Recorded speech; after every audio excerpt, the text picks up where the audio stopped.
everyone. Welcome back to the channel. Welcome back to the Python for Beginner course 1 day 9. Okay, so this is the day 9 of our course और आज का जो हमारा table of content है वो बहुत ज़्यादा इम्पोर्टेंट है बिकॉज इट्स अबाउट लूप. जी हाँ, आज हम जो पढ़ने वाले हैं वो लूप है. तो लूप क्या होता है? देखो, इसको समझने के लिए मुझे सबसे पहले एक छोटा सा आंसर दो. अगर मैंने आपको एक पनिशमेंट दी, मैंने आपको पनिशमेंट क्या दी? आपने क्लासेस बंक की थी. ओके, थोड़ी देर के लिए अज्यूम कर लो. तो मैंने आपको ना एक पनिशमेंट के तौर पे बोला कि 100 टाइम्स सॉरी लिखो लिखो और मुझे दिखाओ. आपके पास दो ऑप्शन है. मैंने आपको ये नहीं बोला कि आपको पेंसिल लिखना है, पेंसिल से लिखना है. मैंने बोला है बच्चों एक प्रोग्राम बनाओ जो प्रिंट करवाए 100 टाइम्स सॉरी. ठीक है, क्या बोला मैंने? मैंने बोला make a program which display sorry. Okay, क्या डिस्प्ले करे? Sorry 100 times. तो इस केस में आप क्या करोगे? बताओ मुझे.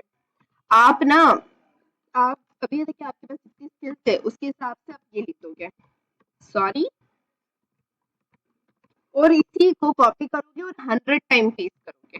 क्या करोगे इसको आप करोगे कॉपी. लिख देती हूँ मैं क्योंकि मैं अच्छी तरह से वाकिफ हूँ. मैं भी ऐसी करती मेरी भी हरकतें ऐसी हैं. सो ठीक है, मैंने क्या बोला? आप क्या करोगे? कॉपी करोगे और फिर पेस्ट कर दोगे 100 टाइम. पेस्ट करोगे कितने टाइम? 99 टाइम, क्योंकि एक बार तो लिख ही चुके होगे ना 99 टाइम्स. ये करोगे. पर अगर मैं बोलूँ इससे स्मार्ट वे से तो आपको कुछ नहीं करना है. आपको बस एक बार सॉरी लिखना है और वो प्रिंट होगा 100 टाइम. क्योंकि हम लगाएंगे एक लूप. लूप मतलब इटरेट कर देंगे उसको. कितनी टाइम इटरेट करवाएंगे? 100 टाइम्स. वो लूप चलेगा 100 टाइम्स और 100 टाइम्स सॉरी प्रिंट हो जाएगा. जब तक के 100 नहीं हो जाता, जब तक कि 100 भी काउंट 100 नहीं हो जाता तब तक कि वो प्रिंट होते रहेगा सॉरी. तो उस केस में करते क्या है? तो देखो, समझो लूप कितने टाइप के होते हैं. लूप का मतलब क्या होता है? किसी भी चीज को रिपीट करना. Repetition of anything. क्या बोला मैंने यहाँ पर लिख दो. Repetition of something number of times. Number of times क्यों बोल रही हूँ? एंड नंबर ऑफ टाइम्स क्यों बोल रही हूँ? ये आपके ऊपर डिपेंड करता है कि आप कितने नंबर ऑफ टाइम्स उस चीज को रिपीट करना चाहते हो. जैसे कि मैंने आपको क्या बोला? मैंने आपको बोला कि आप इसको रिपीट करना. कितनी बार रिपीट करना? 100 टाइम्स रिपीट करना. मैंने ये बोला आपको. ठीक है, तो किसी भी चीज का repetition of something number of times that is loop. आप लूप की तरह तौर पे कर सकते हो. जैसे कि आपने मूवीज देखी होगी ना. आपने मूवीज तो देखते ही होंगे यार, सब देखते हैं. तो मूवीज में क्या होता है कि एक लूप में एक इंसान फंस जाता है. वही सेम डेज रिपीट होते रहता है. राइट, तो उसे ही लूप कहते हैं. जब किसी भी चीज का रिपीटेशन होता है उसको लूप कहते हैं. ठीक है, इतना समझ आया कि लूप क्या होता है? अब लूप ऑफ टाइप्स देख लो. लूप के कुछ टाइप्स होते हैं. पहला होता है आपका फॉर लूप. जी हाँ, मैं व्हाइल लूप से स्टार्ट नहीं करूंगी, मैं फॉर लूप से स्टार्ट करूंगी. अब देखो फॉर लूप. अब मैं सॉरी वाले एग्जांपल को आपको प्रैक्टिकल करके दिखाती हूँ. मैंने लिया फॉर. सिंटेक्स क्या है? फॉर लिखो. फिर उसके बाद एक वेरिएबल ले लो. आई ले लिया वेरिएबल. ये क्या है? मेरा वेरिएबल है, याद रखना. ओके, वेरिएबल ले लो. इन लिखो. फिर आपको एक फंक्शन यूज करना पड़ता है, रेंज. ठीक है, ये फॉर लूप का क्या है? सिंटेक्स है. अब रेंज फंक्शन लेने के बाद आप उसमें क्या लिखोगे? आपको अगर 100 टाइम सॉरी बुलवाना है तो 100 लिख दो. ठीक है, तो अभी फिलहाल के मेरे लिए मैं 10 लिखती हूँ क्योंकि मुझे आपको ड्राई रन करके दिखाना पड़ेगा. 100 टाइम मैं नहीं लिखने वाली. सॉरी. ओके, अब उसके अंदर मैंने क्या लिखा? मैंने प्रिंट करवाया और क्या लिखा? Sorry. Sorry ma'am. Okay ma'am. ठीक है, ये लिखा मैंने.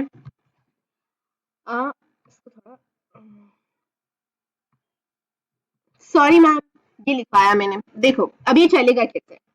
तो इसको मैं बताती हूँ कैसे चलेगा. देखो जरा, ये बहुत इजीली तरीके से चलेगा. पहले आई में आई की वैल्यू क्या होगी? 1. पहले क्या होगी आई की वैल्यू? सॉरी, जब भी आपका लूप है वो स्टार्ट होता है किससे? 0 से स्टार्ट होता है. तो आई की वैल्यू हुई 0. है ना। आई की वैल्यू हुई 0, उसने प्रिंट करा सॉरी, ठीक है। फिर उसके बाद उसने आई की वैल्यू को अपडेट कर दिया, अब आई की वैल्यू हो गई 1। जितनी बार लूप रिपीट होता है आई की वैल्यू बढ़ती जाती है, इंक्रीमेंट होती जाती है 1 से। तो यहाँ पर लिख देते हैं incremented value of I by 1। अब देखो इस आई का आपने ठेका नहीं ले रखा है, समझ में आया आपको। आपको अगर चाहिए तो आप इस आई को आई की जगह कैरेक्टर ले सकते हैं, कुछ भी ले सकते हैं, A B C D alphabet का कोई सा भी लेटर ले सकते हो आप। आपको इस पे आई के ऊपर ही नहीं देना है कि बस आई होना चाहिए रेंज में, ऐसा कुछ नहीं है। बस याद रखना कि हर बार आई की वैल्यू इंक्रीमेंट होती है। तो देखो जैसे ही मैंने ये करा तो अब आई की वैल्यू कितनी थी मेरी, 0 थी। देखो आई की वैल्यू कितनी थी मेरी अभी फिलहाल के लिए, 0 थी। इसको मैंने करा तो आई प्लस 1 करना था, मतलब 0 प्लस 1 इक्वल्स टू में 1 हो गया।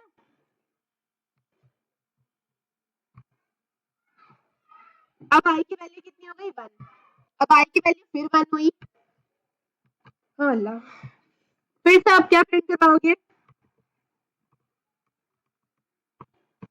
सॉरी। फिर अब आई की वैल्यू कितनी हो गई, 2। फिर से आपने प्रिंट करवा दिया सॉरी। आई की वैल्यू हुई 3, एज इट इज आपने प्रिंट करवा दिया सॉरी। फिर आई की वैल्यू हुई 4, फिर प्रिंट करवा दिया, आई की वैल्यू हुई 5, आई की वैल्यू हुई 6, और ऐसे ही आई की वैल्यू हो गई 7, आई की वैल्यू हो गई 8, और आई की वैल्यू हो गई 9। ठीक है, अब आई की वैल्यू हो गई कितनी, 10। अब चलो, अब हम जो करने वाले हैं वो शायद अच्छा नहीं लगे और फिर भी हम करेंगे, तो हम ले लेते हैं ये। और चलो अब मैं तुम्हें कुछ बताती हूँ। आई की वैल्यू कितनी थी, 1 थी, ठीक है। आई की वैल्यू कितनी थी, 1 थी। यहाँ काउंट कर रहे हैं हम, आई की वैल्यू 0 थी, लूप पहली बार चला, ठीक है। फिर उसके बाद यहाँ आए, यहाँ आई की वैल्यू, फिर यहाँ पर फिर से एक बार लूप चला, लूप कितनी बार चल गया, 2 बार चल गया, काउंट कर रहे हैं हम, है ना। फिर यहाँ आए, फिर काउंट करा, लूप कितनी बार चला, 3 बार, फिर काउंट करा,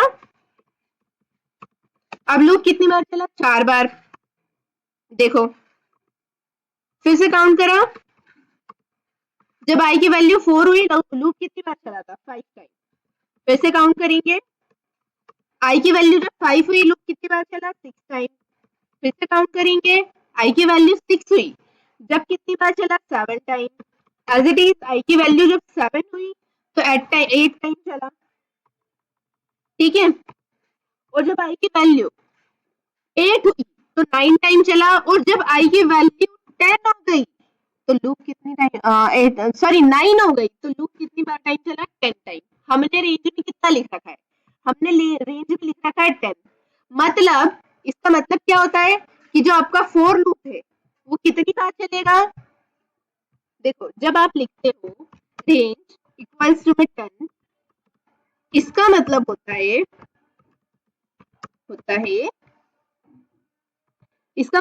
है लूप स्टार्ट होगा 0 से और एंड होगा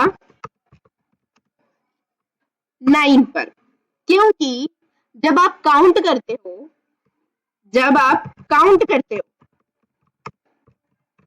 नंबर ऑफ टाइम्स, कितना काउंट करें, number of times loop run, मतलब कितनी बार लूप चला है, तो कितना हो जा रहा है यहाँ पर, 10 हो जा रहा है। और क्योंकि हमने 10 दे रखा है इसीलिए आपका लूप 9 तक के चलेगा। तो याद रखना जब हम नंबर प्रिंट करवा रहे होते हैं, अभी तो सॉरी प्रिंट करवा रहे हैं हम इसलिए हमारा काम हो गया, पर अगर आप नंबर प्रिंट करवा रहे हो तो फिर आपको क्या करना पड़ता है, आपको एक ज्यादा लिखना पड़ता है। समझ में आया, 10 है तो आप 11 लिखोगे, क्योंकि आपको प्रिंट कहाँ तक के करवाना है, नंबर को 10 तक के प्रिंट करवाना है। इतना समझ आया, चलो ठीक है। अब यही चीज हम यहाँ करके देखते हैं कैसे करेंगे। चलिए अब हम फोर लूप करके दिखाएंगे, वही वाला प्रोग्राम बनाएंगे जो मैं आपको बता रही थी। तो देखो एक चीज हमेशा याद रखो कि जो आपका पाइथन है वो केस सेंसिटिव है। तो जब भी आप फोर लूप लिखते हो तो एफ हमेशा स्मॉल होता है। आई एक वेरिएबल लेंगे जिसमें वो एक एक नंबर लेगा, राइट है। रेंज लोगे आप, मैंने क्या बोला था आपको, आप लिखोगे कितनी टाइम्स, सॉरी 100 टाइम्स, ओके। अब मैंने यहाँ पे 100 लिखा है, 0 से लेकर 100 टाइम्स ये लूप चलेगा। इसका मतलब क्या है, देखो ये 100 लिखा है ना, इसका मतलब है 100 टाइम्स लूप विल रन, ठीक है। इतना समझ आ गया। अब देखो प्रिंट क्या करवाना है आपको, PRINT प्रिंट, सॉरी करवाना है प्रिंट, ओके सॉरी। तो साथ साथ में ना एक और चीज भी प्रिंट करवा दो, क्या प्रिंट करवा दो आप ना, ये थोड़ा सा स्पेस देके आई भी प्रिंट करवा दो, ताकि आपको समझ आए कि चल कैसे रहा है। अब इसको रन करते हैं, ये रन कर दिया प्रोग्राम फाइल को। हाँ जी, देखिए अब सॉरी प्रिंट हुआ, आई की वैल्यू भी प्रिंट हो रही है साथ साथ में। तो 99 आई की वैल्यू तक के चला है वो। और आई की वैल्यू स्टार्ट कहाँ से हुई थी, 1 से स्टार्ट हुई थी। देखो कहाँ से स्टार्ट हुई थी, यही मैं आपको बताना चाह रही थी कि 0 से स्टार्ट करा उसने, 0 से स्टार्ट करा और चलाया कहाँ तक के, 99 तक के।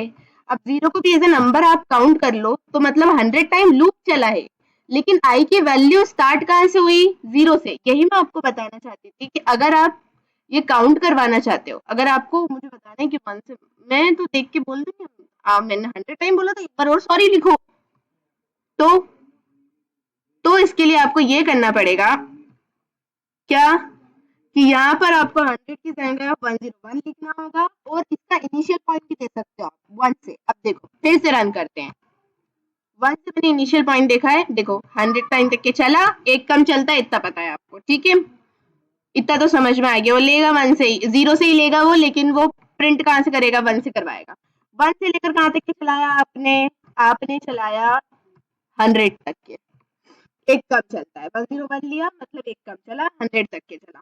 अगर आप 100 लेते तो 99 तक के चलता, चल 100 टाइम पिछ रहा है, ठीक है। इतना समझ आया आपको कि फॉर लूप कैसे काम करता है। रेंज फंक्शन में याद रखना है कि आप एक इनिशियल पॉइंट देते हो, कहाँ से आपको चलाना है, 2 से काउंट करवाना है, 2 से काउंट करवा लो, और आप जहां तक के चलाना चाहते हो उससे एक ज्यादा नंबर दोगे। मतलब कि अगर आपका नंबर n है तो आप n+1 तक की चलाओगे, ठीक है। अब ये हो गया आपका फॉर लूप। अब आ जाओ वाइल लूप की तरफ। हाँ वाइल लूप की तरफ देखो, मैंने आपको बताया था लूप कितने टाइप के होते हैं, तो मैंने उसमें एक बताया था आपको वाइल लूप। तो देखो वाइल लूप होता क्या है असल में, तो जो वाइल लूप होता है ना, यहाँ लिख देते हैं, वाइल लूप आप तब यूज करते हो जब आपको कंडीशन ना पता हो। मतलब कि मैंने बोला कि आपके पास है, क्या है आपके पास, आपको चलाना है n की वैल्यू जब तक कि 0 नहीं हो जाती, जब तक कि n does not equals to 0 तब तक कि मेरा लूप चलता रहना चाहिए। अब आपको नहीं पता कि n क्या है, ठीक है। तो इस केस में आप वाइल लूप लोगे, फॉर लूप नहीं लोगे। समझ में आया। अब n 100 भी हो सकता है, n 200 भी हो सकता है, समझ में आया। और इसमें भी एक चीज ये है कि जितनी बार में वाइल लूप चलेगा वो n+1 करते जाएगा, मतलब वैल्यू बढ़ाते जाएगा।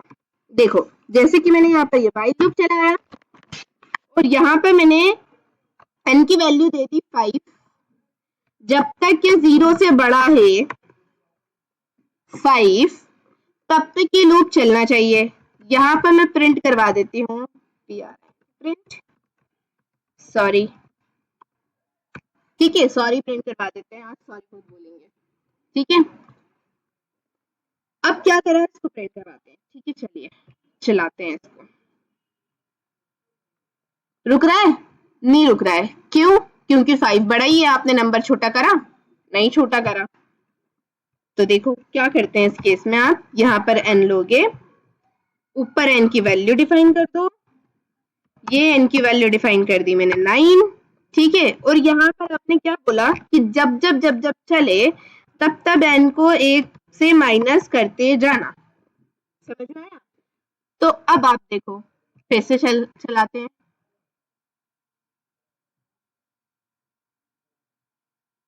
देखो रुका, लूप रुका, लेकिन कहाँ तक के चला।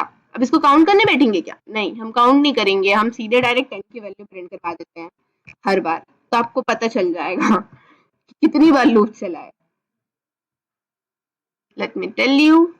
देखो हमेशा लूप की काउंटिंग जो होती है ना, पहले n की वैल्यू 9 थी, 1 2 3 4 5 6 7 8 9 9 टाइम लूप चला।